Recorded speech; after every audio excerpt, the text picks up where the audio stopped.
je suis Esther Parizeau, mais je suis juste une simple amateur de tomates.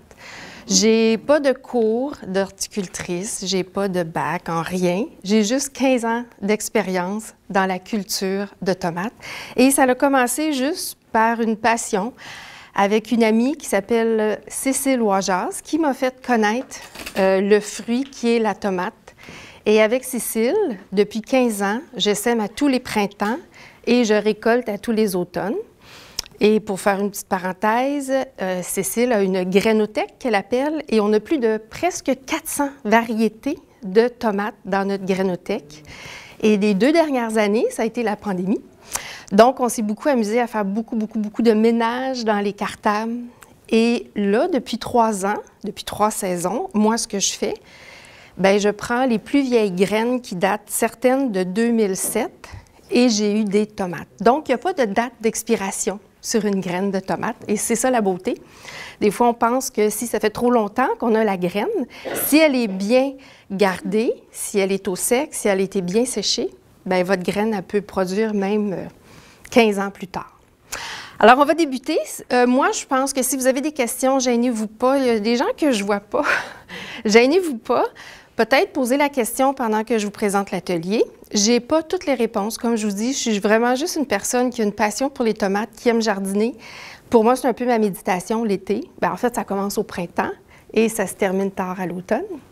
Alors, parce que vos questions, au fur et à mesure, bien, ça peut être mieux qu'attendre à la fin, puis des fois, on n'est pas dans le beat du sujet. Alors, on y va? Alors, bien, c'est ça, la Société d'horticulture d'Argenteuil qui existe depuis 29 ans cette année. L'année prochaine, ça va faire notre 30e année d'existence. Et on a Denise Clermont ici, l'initiatrice du projet Les Semailles d'Argenteuil. Alors, comment préparer ces semis de tomates? Il y a peut-être des gens ici qui sont mieux que moi dans les semis de tomates. Je vous le dis, on fait un petit cours de débutant, mais peut-être que vous allez sortir avec juste un petit conseil ou un petit truc de plus. Puis sinon, bien, on est content quand même que vous soyez là. Puis s'il y a des choses que moi, je ne sais pas, bien, partagez avec nous parce que tous les trucs, tous les conseils peuvent être intéressants. Alors ça, oh, c'est bon, non, c'est pas grave. Ça, c'est une photo d'une de mes années que j'ai récolté des tomates. Donc, comme vous pouvez voir, il y a plusieurs couleurs, variétés, formes. C'est incroyable, là, tout ce qu'on peut faire avec des semences de tomates. Alors, comment semer les graines de tomates? Commencer avec la graine de tomate, c'est vraiment idéal pour les débutants. Moi, je ne connaissais rien à part quelques fleurs quand j'ai commencé à faire des semis de tomates. C'est vraiment très facile. Je pense que le seul moyen de ne pas y arriver, c'est si on oublie d'arroser la graine de tomate. Sinon, c'est presque un succès assuré. Et c'est un semis les plus populaires, c'est la tomate. Tout le monde aime avoir un plat de tomates, qu'on soit sur un balcon, qu'on soit avec une grande cour, qu'on soit sur une ferme, qu'on soit... Tout le monde aime semer des tomates. Alors, le plan de l'atelier, on va commencer avec les matériaux que ça vous prend quand vous décidez de faire des semis de tomates. Quand semer, les choix, la germination, l'éclairage, l'arrosage, le repiquage, l'acclimatation, la plantation et la récolte. Ça a l'air gros, mais vous allez voir, c'est vraiment simple. C'est vraiment simple. Donc, quand on décide de faire des semis de tomates, bien, il faut avoir quand même tous nos matériaux avec nous parce que s'il nous manque quelque chose, bien, on est un petit peu mal pris. Donc, ça nous prend du terreau. L'idéal, quand on fait des semis de tomates, c'est vraiment de prendre un vrai semis pour la germination des semences. Prenez pas de la terre noire. Prenez pas pour des cactus. Prenez vraiment, là, j'ai pris Miracle Grow, mais il y a le Pro Mix, il y a le Fafard, il y a plusieurs sortes de terre, mais toujours aller vers une terre qui s'appelle germination des semences. Ça l'aide énormément et c'est vraiment beaucoup plus léger, bien enrichi. Fait qu'on part avec un bon terreau. On a nos pots. Vos pots, vous n'êtes pas obligé d'investir dans des pots. Vous prenez des pots de margarine, des pots de yogourt, vous prenez toutes les pots de plastique qui sont réutilisables. Vous avez acheté des fines herbes l'année passée, vous avez gardé vos pots. N'importe quoi qui coûte pas cher, finalement. Oui, là. Plateau et dôme, en fait, c'est pour faire une petite serre pour vos pots. On va voir des photos plus loin, ici. Soit prendre, quand on achète des salades, déjà dans des contenants, des brioches, des pains, gardez-les. Parce qu'en fait, une fois qu'on va avoir semé nos graines dans nos petits pots, ça fait comme une petite serre, ça garde l'humidité et ça garde aussi la chaleur.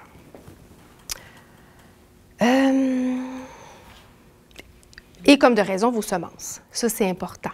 Et là, comme on vous a dit tantôt, bien là, on a plein de semences à distribuer, donc gênez-vous pas, venez en chercher. Donc, le terreau pour semis, ça, c'est du Miracle-Gro. Il y a le Pro-Mix qui existe, mais toujours aller vers une terre, effectivement, pour les semis. Avec mycorhize, c'est encore vraiment mieux. Dans celle-là, il n'y en a pas, mais si vous pouvez aller vers un avec mycorhize, c'est vraiment le top.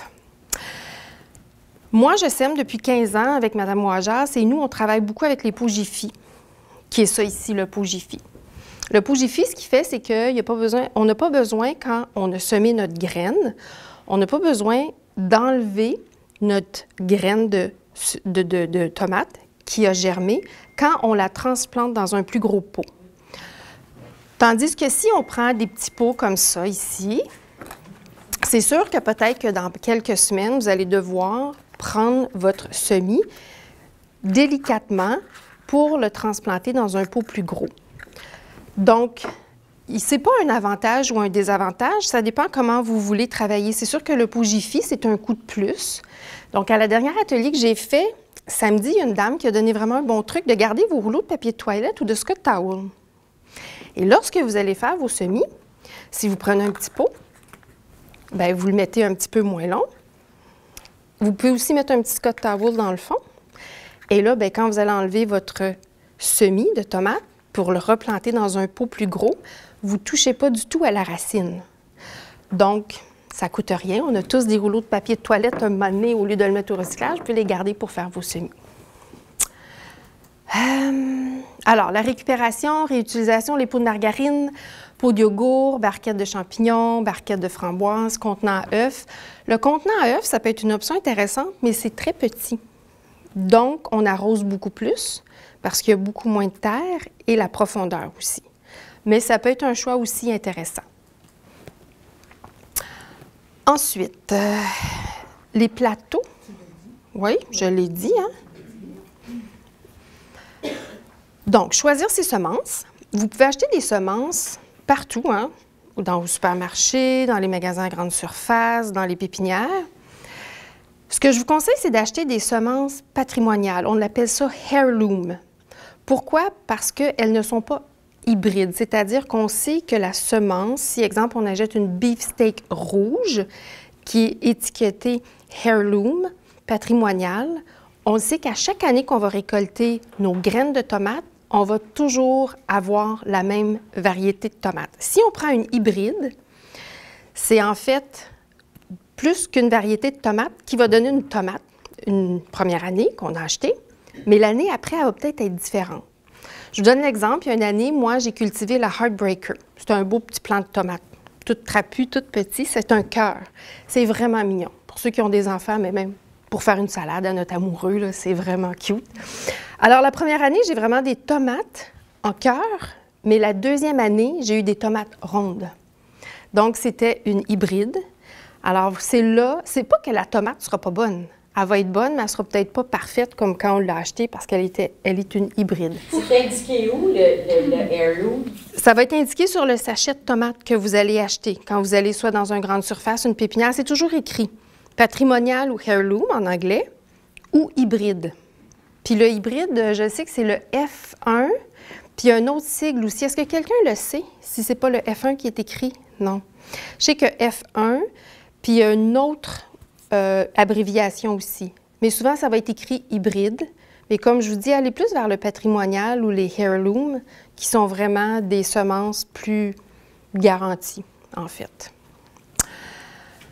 Donc, un petit truc que moi, je vais vous donner, qu'on fait depuis pas longtemps, Mme Ouajas et moi, mais qui donne des résultats assez intéressants, c'est de faire tremper nos graines avant de les semer.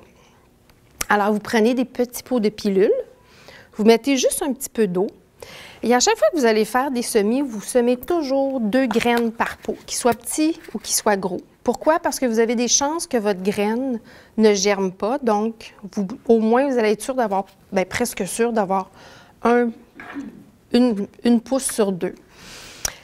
Le truc de faire tremper la graine, on l'a fait spécialement cette année, là, ça nous a sauté aux yeux. On a vraiment fait tremper toutes nos graines. Et lorsque j'ai semé la graine, il y avait un germe. Alors, en partant 24 heures sous une lumière, au chaud, un néon, si vous avez un néon, un petit peu d'eau, vos 2-3 graines, ne mélangez pas vos graines. Hein. Si vous avez plusieurs variétés, prenez plusieurs pots de pilules, puis identifiez vos pots, parce que vous ne saurez pas ce que vous allez semer après. Et c'est important de savoir qu'est-ce qu'on sème, parce qu'on veut savoir ce qu'on va manger, parce qu'une tomate rouge pour une tomate rouge, mais si on ne sait pas la variété, donc n'oubliez pas d'identifier. Et par la suite, bien, vous prenez tout simplement votre petit pot de pilules, vous mettez vos graines dans le petit tamis, puis vous les mettez dans votre terre. Et après, on a semé le 20, et le 24, on avait déjà des pousses. Alors, ça peut être juste... Plus rapide, tout simplement. C'est plus rapide, puis vous allez voir qu'à l'entour de votre graine, il y a vraiment une membrane qui se fait, elle se gorge d'eau, mais laissez pas vos graines de tomates 3 jours dans l'eau parce qu'elles vont pourrir. Tu sais, il y a comme un 24 à 32 heures maximum. Là. Si vous les laissez trop longtemps, on n'a jamais fait l'expérience, mais selon moi, ça serait vraiment peut-être trop que la graine, à ce moment-là, va trop se gorger d'eau, puis il n'y aura peut-être pas de résultat. Mais ça, c'est un truc qui peut être intéressant. Vos graines dans l'eau à la chaleur pour un 24 heures. Toujours 2 graines par contenant. Votre terreau, vous allez remarquer dans les bacs ici qu'on a mis les chaudières, le terreau est humidifié. Ne prenez jamais du terreau sec, parce que si vous prenez du terreau sec, votre graine ne pourra pas du tout germer, même si vous la mettez dans l'eau. Donc, votre terreau, idéalement, vous mettez de l'eau chaude.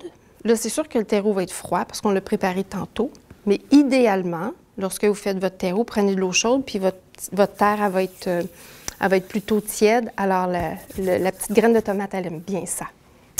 On sème environ 2,5 cm de profondeur, tout dépendant de la grosseur de votre pot. Recouvrir légèrement de terreau, vaporiser votre surface et surtout identifier vos semences. Vous pouvez prendre des bâtons de popsicle. Il y a un autre truc aussi intéressant avec des vieux stars horizontaux. Oui, c'est ça, horizontaux. Vous coupez vos vieux stars, puis vous faites des languettes avec un petit crayon, soit, bien, il y en a qui disaient à mine ou indélébile, puis après ça, vous le mettez dans la terre, donc vous avez toujours, vous savez en fait ce que vous avez semé puis ce que vous allez récolter. Ça, c'est le terreau. Moi, je prends toujours un gros bac pour cuisiner. On tourne le terreau, de la belle eau chaude, ça vient un petit terreau tout doux et chaud un peu, donc la graine, elle aime ça. Ça, c'est nos étiquettes que nous, on sert. On est un peu fancy. À chaque année, on change de couleur parce qu'on aime ça.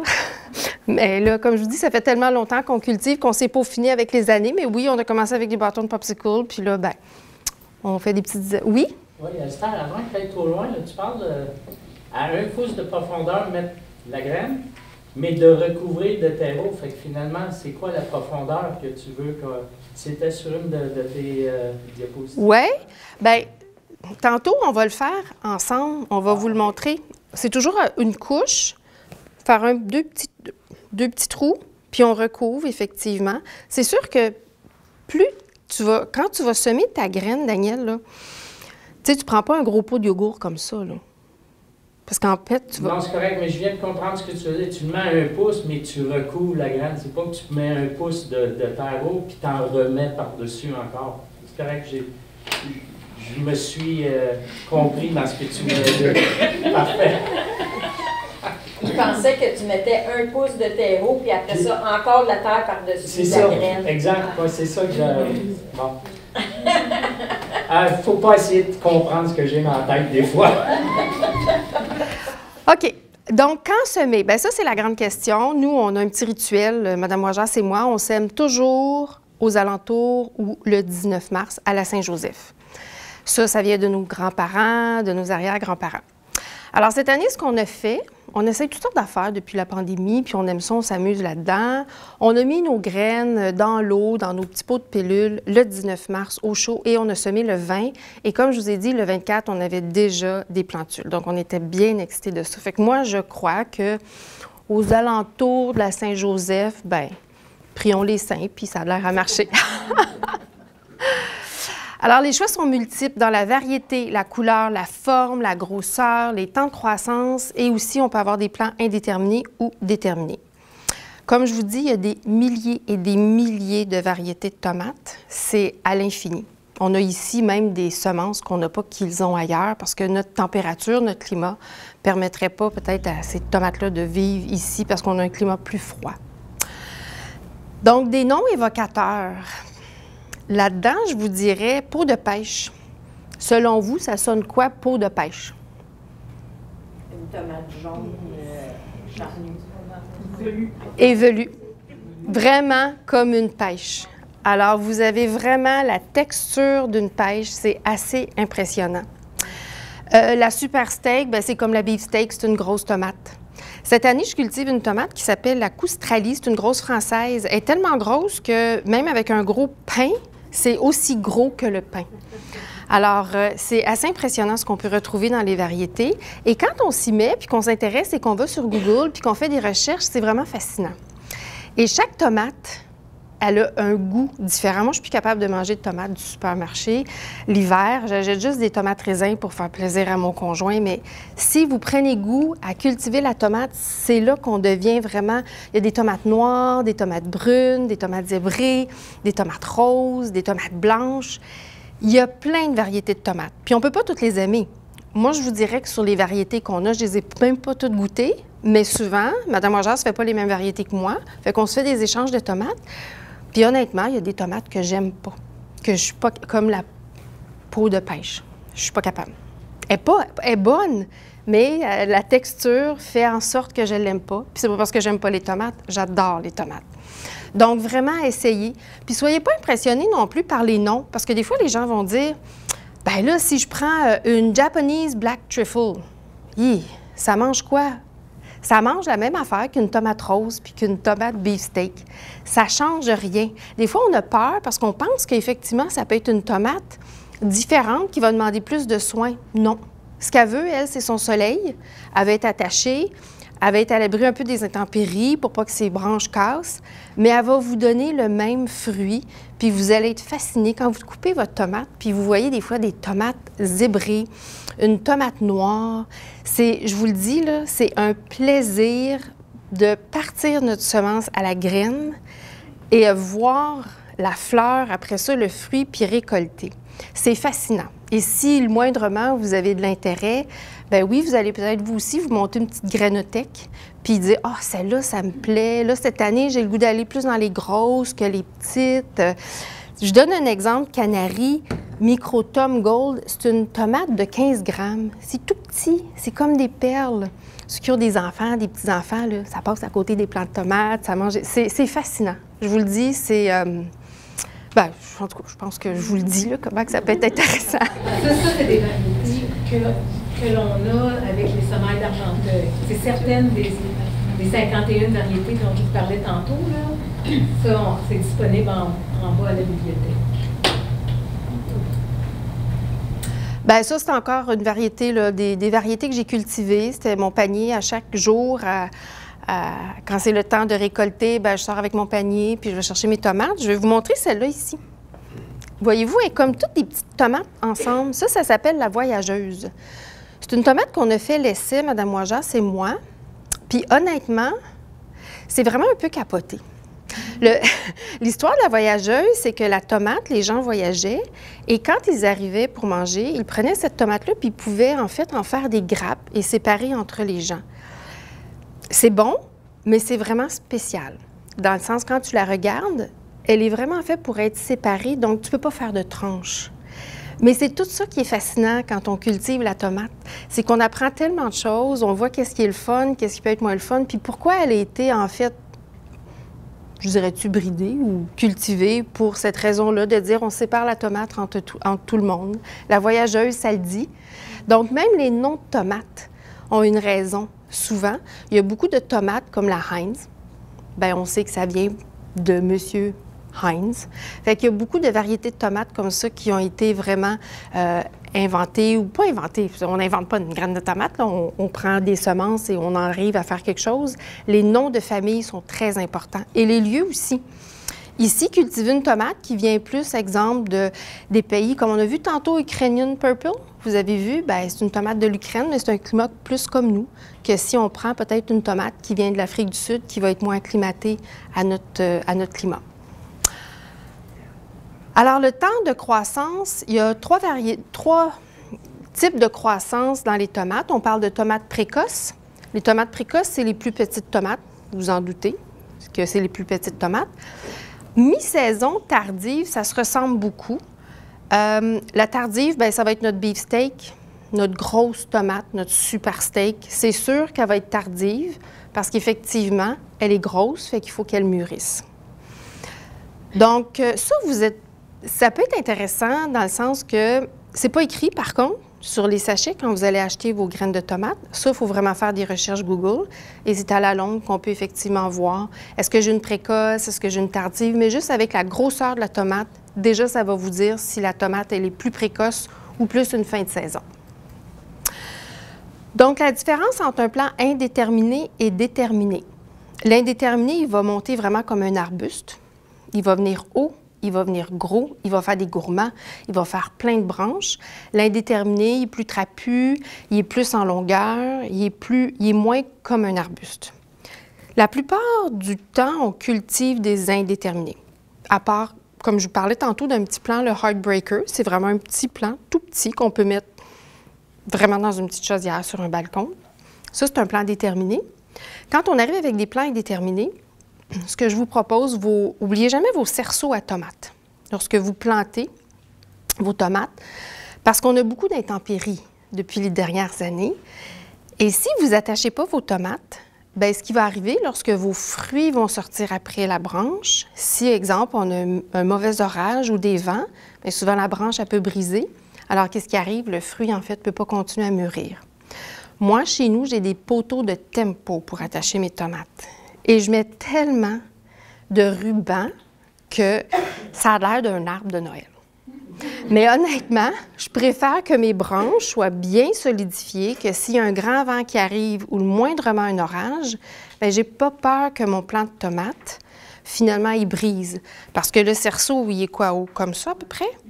Mais ça va aller beaucoup plus haut. Fait que là, on parle de tuteurs, puis on va prendre des tuteurs en bambou. Souvent, ça fait pas l'affaire. C'est même pas assez haut ou c'est pas assez résistant. Donc, je vous le dirais, faites les... Tu sais, quand on met nos grosses vidanges, là, au printemps, là, sur le bord du chemin, bien, allez chercher des poteaux, allez chercher ce que vous trouvez partout pour attacher vos tomates. Puis, ayez pas peur d'attacher vos tomates, vraiment. Moi, je prends des petits linges, là, je fais avec des vieux cotons, des T-shirts en coton, on coupe, je les attache. Je vous le dis, là, c'est comme plein de boucles blanches ou bleues, tout dépendant du T-shirt que j'ai pris. Mais mes plants résistent aux intempéries, fait que c'est important parce que surtout vos grosses tomates, ça vient lourd. Il peut y avoir 3-4 fruits après une branche. Bien, si le fruit est gros comme ça, puis vous en avez 3-4, ça peut facilement tomber quand il y a du mauvais temps. La croissance au niveau des plants indéterminés, elles sont hautes, elles exigent un tuteur solide, produit plus de fruits, mais la production est plus tardive et étalée durant toute la saison. La déterminée est plus compacte, les fruits mûrissent tous en même temps, produit moins de fruits, idéal pour la culture en pot et adapté à notre climat. Vous savez que la saison elle est courte. Avant, on plantait, on disait, à la fête des Patriotes. On plante encore à la fête des Patriotes, mais on s'est fait prendre quelques années où il y a eu du risque de gel en juin. Donc maintenant, on est plus habitué à planter début juin et on sait qu'en septembre, déjà que le soleil est décroissant, les soirées sont plus fraîches. Donc, c'est plus difficile que nos plants de tomates produisent. Ce que je vous conseille pour un plant indéterminé, c'est que même au mois d'août, votre plant va continuer à grossir. Il va avoir des feuilles, il va avoir des fleurs, mais vous le savez que rendu fin août, début septembre, la fleur ne pourra pas produire un fruit. Donc, je vous conseillerais de couper vos têtes de tomates. Puis ça, c'est essai-erreur qui m'a rendu là. Je vous dis, j'ai pas de cours à rien, mais j'ai fait plein d'essais-erreurs. Puis lorsque vous coupez vos têtes de tomates, bien, en fait, elle arrête tout simplement. Il va avoir encore un petit peu de pousse, mais elle va arrêter de grandir. Donc, les fruits qui sont sur vos plants vont avoir la possibilité de plus avoir plus de temps de mûrissement parce qu'elle ne mettra plus l'énergie à juste vouloir pousser puis aller vers le soleil puis aller vers le ciel. Fait que ça, c'est un plan indéterminé. Voyez-vous ici la hauteur des cerceaux? Je vous dis, c'est un arbuste. Puis il y a aussi une théorie pour les gourmands. Est-ce qu'il y en a ici qui enlèvent toujours leurs gourmands? OK. Puis est-ce qu'il y en a qui laissent leurs gourmands? Puis il y en a-tu qui font des moitié-moitié? Ouais, c'est ça. J'ai un potager en pleine terre, mais je cultive aussi des tomates en pot. Beaucoup, de plus en plus, effectivement. Je vais... des pots en terre cuite. J'achète aussi maintenant les nouveaux pots, là, les Smart Pot. Puis en tissu. Et on a eu une conférence ici avec Albert Mondard cet automne. Monsieur Mondard est venu nous voir. Puis j'ai posé la question parce que les Smart Pot, une fois que ta terre, elle est là, je me disais, hey boy, c'est beaucoup de terre, en fait, puis ça coûte cher, la terre, parce qu'on sait qu'il faut avoir une bonne terre aussi quand on va aller planter nos tomates dans le trou ou qu'on les met dans nos pots. Et là, j'ai demandé à M. Mondard, j'ai dit, M. Mondard, quand on prend les Smart Pot puis qu'on cultive les tomates, combien de temps on peut garder notre terre par après? Puis il m'a dit 3 à 4, même 5 saisons. Donc, on ne vide pas nos pots. Fait que si vous prenez des pots de plastique, des pots de terre cuite, les Smart Pot, vous gardez votre terre. Il disait de tout simplement remettre une couche de compost l'année suivante. C'est sûr, on va un petit peu amollir notre terre, puis on remet une couche de compost, on remet notre plant de tomates, puis bingo, on va avoir des fruits à la fin de la saison. Donc, je vous dirais que c'est vraiment une belle alternative en pot. Vraiment, vraiment. Oui? En replantant un plant de tomate à chaque année dans le même pot, même si on rajoute du compost, il n'y a pas un risque de maladie ou de bébite, ou tu sais, souvent dire de faire une rotation dans le jardin? Ça, c'est une question un peu pointue. Ouais. Moi, j'ai toujours du mildiou à la fin de l'année sur mes plants de tomates, je vais être honnête, parce que je n'ai pas la possibilité. Moi, je demeure ici, presque dans le centre-ville. Mon terrain est maximisé au plus que je peux le maximiser. Fait que je ne peux pas faire de rotation comme beaucoup d'horticulteurs vont proposer. Tu sais, une année, vous mettez vos carottes, après vous mettez vos tomates, après vous mettez vos... pour éviter justement les maladies. Moi, je ne peux pas le faire. Fait que je vous dirais, ça prendrait peut-être une maladie bien grave, comme on peut perdre tous les plants de tomates parce qu'il y aura un champignon vraiment virulent. Mais j'ai moi-même, à la fin de la saison, j'ai tout le temps mes feuilles flétrissent, sont blanches, puis je recultive toujours à la même place, puis sont toujours belles pour un bout de temps.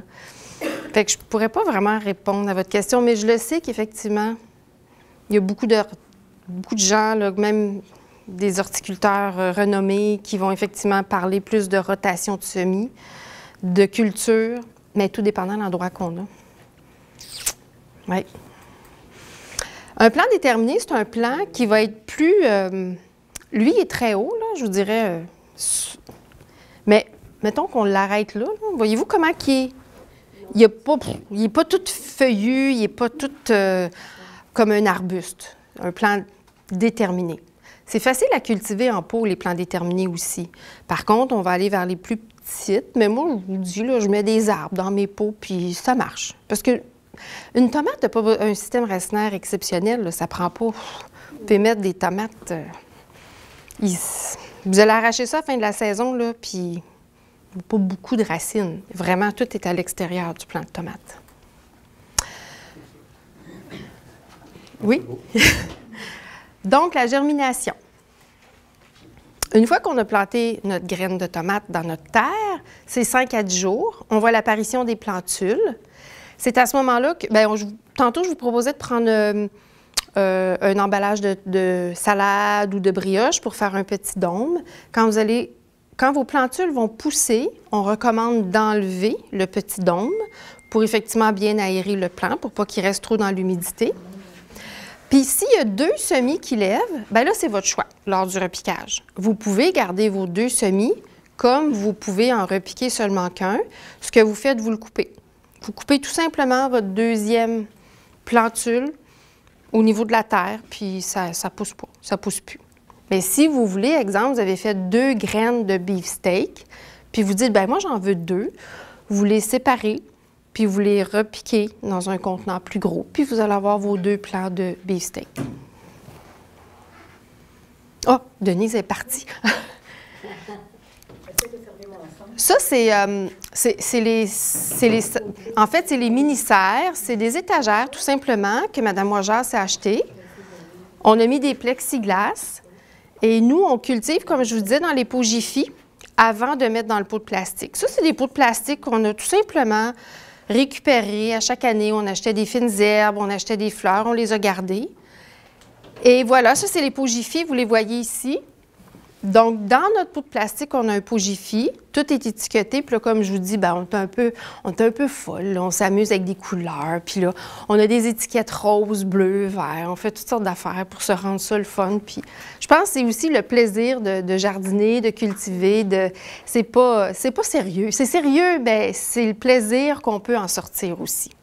Donc, si à la maison, vous avez un néon, bien, c'est pas mauvais non plus de mettre vos semis sous un néon, parce que ça peut aider au niveau de la chaleur. Ça fait quand même une chaleur, puis ça donne un bon éclairage. Parce qu'on sait qu'au mois de mars, oui, il fait beau, mais on n'a pas beaucoup d'éclairage. C'est recommandé d'avoir un néon? C'est recommandé, mais ce n'est pas obligatoire. C'est pour ça qu'ici, on vous dit que l'éclairage naturel peut fonctionner. Moi, pour la première année en 15 ans, cette année, j'ai fait un test parce que je voulais le savoir en faisant ici l'atelier. Qu'est-ce que ça donnait? Effectivement, de semer une graine dans une barquette de champignons sur le bord de la fenêtre du côté nord. Bien, en fait, du côté ouest. Fait que là, je dis, bien, un moyen de le savoir, c'est que je vais le faire. Parce qu'on a toujours semé, Mme Rojas et moi, sous les néons, comme vous avez vu notre installation tantôt. Donc, j'ai pris une barquette de champignons, j'ai mis 2 graines et ça a levé. Et en plus que ça a levé du côté ouest. Je vais juste, il y a un petit néon, là. Mais c'est un néon qui est déjà là sous les armoires, donc je ne l'ai pas installé pour faire la culture, je l'ai juste laissé allumer. Et effectivement, j'ai des beaux plantules, puis là, le plantule est rendu que je vois la feuille de tomate qui est là. Donc, ça fonctionne. Je sais qu'il y a des gens qui disaient même, mais ça existe moins aujourd'hui dans les cuisines, par-dessus le frigidaire, parce que la chaleur du frigo, mais maintenant, les cuisines, les frigos, il y a toujours des armoires par-dessus les frigos. Mais oui, si vous avez même une lumière, mais le néon, c'est fantastique. Puis c'est pas obligé d'être des néons Dell. C'est sûr, on a écrit Dell, mais ça peut être vraiment juste un néon. Puis c'est à peu près 16 heures par jour. Puis après, on diminue tranquillement, puis on les met plus vers la clarté naturelle sur un bord de fenêtre ou un bord de porte, que finalement, bien, le plant de tomate va tout simplement continuer à grossir. Nous autres, on a un petit secret, Mme Rojas et moi, on dit que quand nos plants de tomates sont rendus que les plantules sont plus gros puis qu'on a vraiment les feuilles de tomates, quand elles sont poilues, sont en santé. Ça vient de sa mère, puis je pense de sa grand-mère. Donc ici, voyez-vous, là, quand le plant de tomate, vous allez voir tous les petits poils. Mais est-ce qu'il est plus fort? Je ne peux pas vraiment répondre à votre question parce que j'ai toujours semé sous les néons avec Mme Rojas. Puis cette année, c'est la première fois que je fais le test sur le bord de la fenêtre. Mais il est beau. Je ne peux pas vous dire autre chose qu'il est beau. Je vous le dis, vraiment. Je suis impressionnée. Je le regarde et je me dis... Y a-t-il des petits poils? Il y a des poils! Vraiment, le petit plant, il est magnifique. C'est une récolte de semences de Denise, effectivement. C'est une Italienne. Elle est vraiment belle. Donc, c'est pour ça, on dirait que je ne peux pas vous dire prenez un néon, prenez pas de néon.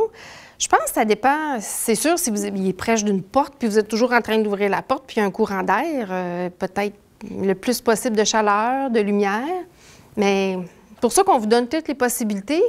Puis souvent, bien, la petite serre qu'on a fait avec notre contenant de salade, on peut l'ouvrir quelques heures, puis après ça, on le referme. On ne l'enlève pas immédiatement, là.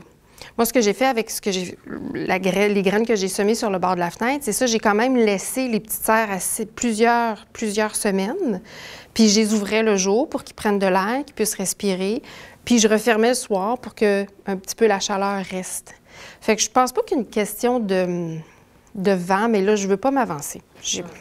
Comme je dis, j'ai pas de diplôme là-dedans. Nous, c'est la façon qu'on le cultive. Une fois qu'on a fait nos plants, puis nos plantules sont assez gros, on les met dans des plus gros contenants, puis sont toujours sous des néons jusqu'à ce qu'on les acclimate pour aller dehors. Nous, on commence avec à peu près 16 à 18 heures, puis là, à ce temps-ci, on est rendu à peu près à 12-13 heures. Parce que c'est à peu près ça, une journée d'ensoleillement l'été, en plein été, quand on va aller semer nos plants dehors en juin. On a à peu près ça, un bon 12 heures, même tout dépendant où vous mettez vos plants. Mais mettez où il y a au moins 7 heures de soleil. Minimum, 7 heures. Si vous êtes capable, plein sud, c'est encore mieux. Donc, une fois qu'on a fait, on a semé notre graine, il faut surtout surveiller notre terreau. Là, on va vous en faire tantôt. Vous allez partir avec 3 variétés de tomates. La terre, elle est humide, mais c'est des petits contenants. Fait que surveillez bien vos contenants pour pas que votre terre devienne sec, pour que votre semence puisse vraiment pousser. Parce que si elle n'a pas l'humidité nécessaire, c'est sûr qu'elle va sécher. Puis elle ne pourra pas grossir. Dès que le terreau est sec, arrosez délicatement. Mais si vous faites la petite serre, vraiment, c'est fantastique. Vous allez voir même qu'à l'intérieur du contenant, souvent, soit de brioche ou de salade, on voit l'humidité qui se crée. C'est vraiment impressionnant. Ça arrose toute seule. Donc, souvent, on n'a même pas besoin d'arroser nos semis. Si jamais vous arrosez, puis que vous avez... Tantôt, on a vu une image avec un plateau noir. Donc, ça peut être pas nécessairement un plateau noir, mais ça peut être n'importe quel contenant pour récupérer l'eau. S'il y a de l'eau qui se ramasse sous votre petit contenant, parce qu'on a des trous sur nos contenants, bien, videz votre eau dans le contenant. Ça peut être, je ne sais pas moi, un plat de Pyrex, whatever. Enlevez le surplus d'eau, parce que trop d'eau, c'est comme pas assez. Il faut vraiment savoir doser le mieux possible. Donc, le repiquage. Ça, c'est un petit plan qu'on voit qu'on a, comme on va vous faire ce soir, qu'on va prendre d'un contenant puis qu'on va amener dans un autre contenant. C'est juste de bien faire attention à vos racines. Mais c'est sûr qu'on le fait toujours délicatement parce que c'est un petit plan, fait qu'on ne veut pas y faire mal. Tout ce qui est petit, c'est mignon, fait qu'on veut vraiment l'amener à terme. Donc, si les plants sont dans de petites alvéoles, on les transplante dans un plus grand contenant. Voyez-vous, ici, c'est un genre de contenant à œufs. Puis on voit qu'ils ont fait une mini-serre. Le contenant à œufs, il y a une dame qui en parlait à Brandsburg. Quand on est allé, elle avait fait des semis dans le contenant à œufs, puis elle trouvait qu'il se désagrégeait rapidement avant même la plantation au niveau de dehors ou dans les pots. Probablement parce que c'est plus petit, puis peut-être que le carton est plus mince, mais elle disait qu'elle trouvait que les alvéoles des contenants d'œufs s'étaient rapidement désagrégées, alors que son plant n'était pas nécessairement très gros encore. Donc, si on y va avec un plant qu'on met, voyez-vous ici, c'est dans un plus gros contenant, on déterre les plants avec une cuillère, on dépose la motte de racine dans le tout préalablement fait, dans un nouveau pot, là, un pot de margarine, un pot de yogourt, tout contenant finalement de plastique. N'oubliez pas de faire des trous sous vos contenants, parce qu'il faut que l'eau s'égoutte. Si vous ne faites pas de trous, vous allez perdre vos plants. Bien, ça, c'est pour n'importe quoi. N'importe quel plant, même une plante à la maison, il faut toujours faire des trous sous vos contenants. Donc, la plantule peut être enterrée jusqu'à la base des cotylédons, les 2 premières feuilles différentes des feuilles matures, ceux-là ici. Voyez-vous la différence? Comment elles sont rondes? Puis ensuite, vos plants de tomates, bien là, c'est vraiment une feuille différente. Il y a même des tomates que la feuille, c'est comme un plant de patate. Puis je ne me souviens pas du nom, mais je vous le dis, c'est fascinant. Pardon? C'est-tu la Brandywine? C'est impressionnant. Puis le feuillage de tomates, là, ça sent tellement bon. Quand vous allez aller dans votre jardin, là, puis que vous avez vos plants de tomates, puis vous passez alentour de vos plants de tomates, sentez humé. C'est fascinant. Là, le printemps y est arrivé, je suis un peu énervée. Replacez les semis à un emplacement éclairé. Lorsque vous allez transférer vos petits plants de tomates dans un plus gros, bien, vous les remettez le plus possible où il y a de l'éclairage, parce que sinon, ça ne fonctionnera pas. Puis, continuez d'arroser au besoin quand le terreau est sec. Je vous dirais, attendez pas qu'il soit trop sec. Gardez toujours un terreau relativement, pas trop trempe, mais pas trop sec non plus. Là. Une belle texture quand même humide. Oui, voyez-vous ici, là, on voit tout, c'est ça. Un plant poilu, c'est une réussite assurée. C'est un bon plant de tomate. On est sûr qu'il va passer à travers la saison. On est rendu déjà à l'acclimatation. Donc ici, on a 2 photos. La première, c'est lorsque vous allez sortir vos plants de tomates tranquillement, rendus peut-être en mai, lorsqu'il n'y a pas vraiment de risque de gel, parce que vous savez qu'une tomate va craindre les nuits inférieures en bas de 10, puis elle est endommagée à 4. En fait, elle va mourir. C'est triste, là, mais elle résistera probablement pas, même s'il y a des poils, parce que là, on ne la met pas dans un milieu très propice. Donc ici, ce qu'on voit, c'est que les gens mettent en fait des plants sous les chaises pour éviter trop d'ensoleillement. Fait que ce qu'on vous propose, c'est quand le temps le permet, pour acclimater vos plants à l'extérieur, quelques jours à l'ombre, quelques jours à la mi-ombre, Pas trop gros soleil tout de suite. Puis ça, c'est une photo de ma cour. Et quand je me suis fait prendre, je ne plante plus à la fête des Patriotes parce qu'il y a eu du gel. Alors, voyez-vous que les cerceaux servent à quelque chose? C'est quand je vous dis, prenez des cerceaux à tomates. C'est pas beau, c'est laid, puis souvent, ils vont rouiller. Mais s'il arrive quelque chose comme du gel, bien, je n'ai pas perdu mes tomates parce que là, on ne les voit pas, mais ils étaient très petits dans mes cerceaux. Donc, le cerceau peut aussi avoir une utilité autre que juste, en fait, servir un peu de tuteur avec nos plants de tomates. La plantation, c'est ici que moi, ce que je vous propose, c'est quand vous allez planter votre plant de tomate, de ne pas le planter comme ça, de le planter comme ça. Ici, votre mode de terre, ça ici, ça va tout faire de la racine. Puis moi, je vous dis, là, je maximise mon terrain le plus possible. Alors, j'ai des plants que je peux mettre un comme ça, puis l'autre, il va arriver ici, là. Mais ils vont sortir comme ça, puis ça fait rien, là. Ils font des beaux plans pareils. Fait qu'ayez pas crainte si vous n'avez pas de place, que même si votre mode de terre arrive comme ça ou elle arrive comme ça, l'important, c'est que vous avez une certaine distance à respecter entre vos plants parce que ça vient gros. Mais au niveau de la motte, puis c'est assez impressionnant quand on les enlève à l'automne, là, on voit vraiment le système racinaire là, qui s'est fait au niveau de la tomate. Faites attention pour ne pas casser votre plant, par exemple. Quand vous allez l'enterrer, allez-y vraiment doucement. Donc, on plante en terre ou en gros pot, au soleil, 7 heures de soleil le plus possible. S'ils sont à l'ombre, vous n'aurez pas de fruits. Puis s'ils sont mi-ombre, vous risquez d'avoir pas beaucoup de fruits. Donc, le plus possible au soleil.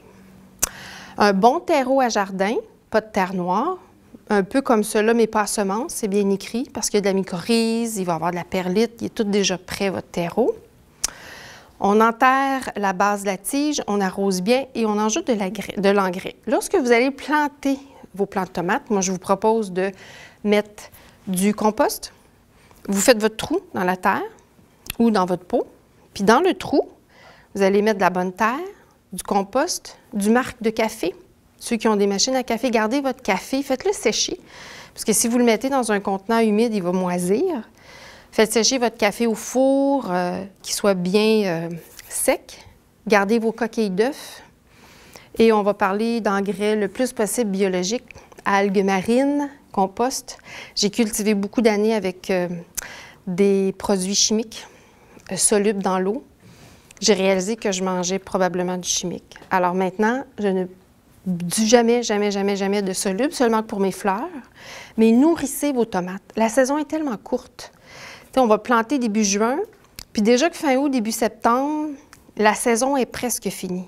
Donc, n'ayez pas peur de leur donner du lunch. On appelle ça du lunch, nous autres. Du compost, donnez-leur du compost. Les granules en granules, très bien aussi. Quand vous faites votre trou, vous pouvez en mettre. Puis ils sont gourmandes, hein, les tomates. Ils aiment ça, être bien nourris. Fait que vous achetez le compost, puis vous en mettez. Puis vous allez aux algues marines, n'ayez pas peur. Moi, je leur en donne du lunch parce que je me dis, j'en veux du lunch à la fin de la saison. Puis la saison est tellement courte, puis on ne sait jamais ça va être quoi notre température. Ça va être chaud, ça va être froid, ça va être beaucoup de soleil. Fait qu'ils vont être juste plus belles, puis ça vaut la peine d'investir. Donc voilà, ça c'est un autre de mes récoltes que j'avais fait une des saisons. Et on vous demande, bien, comme Denise vous expliquait tantôt, pour la récolte des graines, si vous voulez bien partager avec les semailles. Donc, c'est vraiment facile de faire la récolte des graines. Vous prenez une passoire, vous retirez la graine de tomate ici, vous prenez ce qui est en fait la gélule, vous mettez ici dans votre petite passoire, vous rincez sous l'eau. C'est juste que vous ne voulez pas avoir vraiment de débris, parce que ça ici, là, c'est comme un peu, c'est de la chair. Fait qu'on essaie d'éviter le plus possible de garder la chair. Par contre, il y en a qui vont le faire, puis c'est correct aussi. Vous faites sécher sur un papier absorbant, un Scott Towel.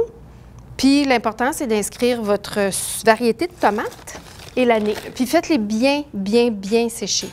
Parce qu'en fait, comme je vous disais, il n'y a pas de date d'expiration sur une graine de tomate. Mais si on les entrepose bien, si elles sont bien conservées, selon moi, je ne sais pas si vous connaissez l'histoire de la mémé de Beauce. C'est une très grosse tomate, très laide. Vraiment, j'ai jamais vu de tomate laide comme ça, mais délicieuse. Elle est énorme, mais elle est difforme. Et cette graine de tomate-là a été trouvée dans une maison. Ici, au Québec, ils ont détruit une maison, puis ils ont trouvé un sachet de graines en Beauce, puis ils l'ont appelée la mémé de Beauce. Et cette année, j'ai décidé de la recultiver, et la graine doit dater d'à peu près, celle-là, 6-7 ans.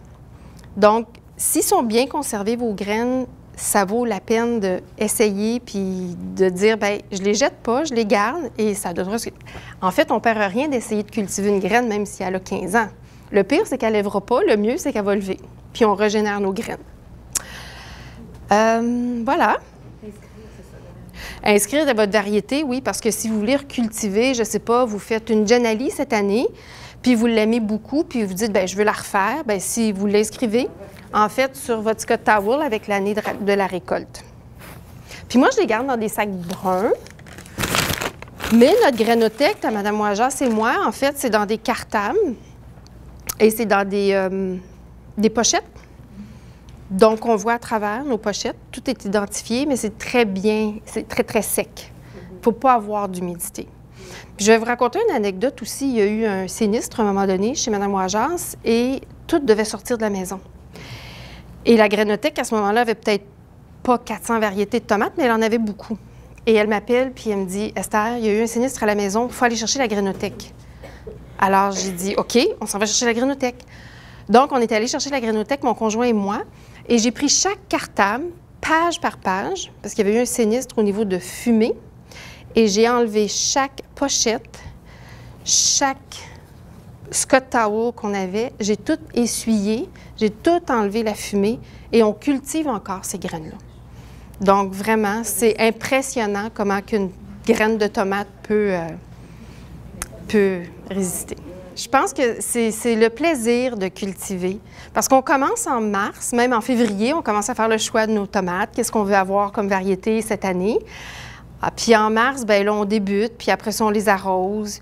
C'est un peu une passion, puis pour moi, c'est un peu comme de la méditation. Tu oublies tout quand tu es dans ton jardin, quand tu cultives tes tomates. Puis là, de voir plein de belles petites fleurs jaunes, puis après ça, plein de beaux petits fruits, puis après ça, tu les manges, puis tu partages.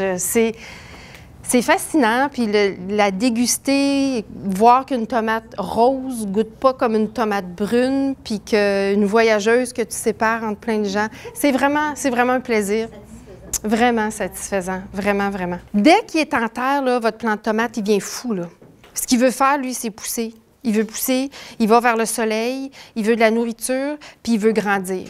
Les premières semaines, c'est fou, là. Comment le plant de tomate, il va monter, il va prendre sa place.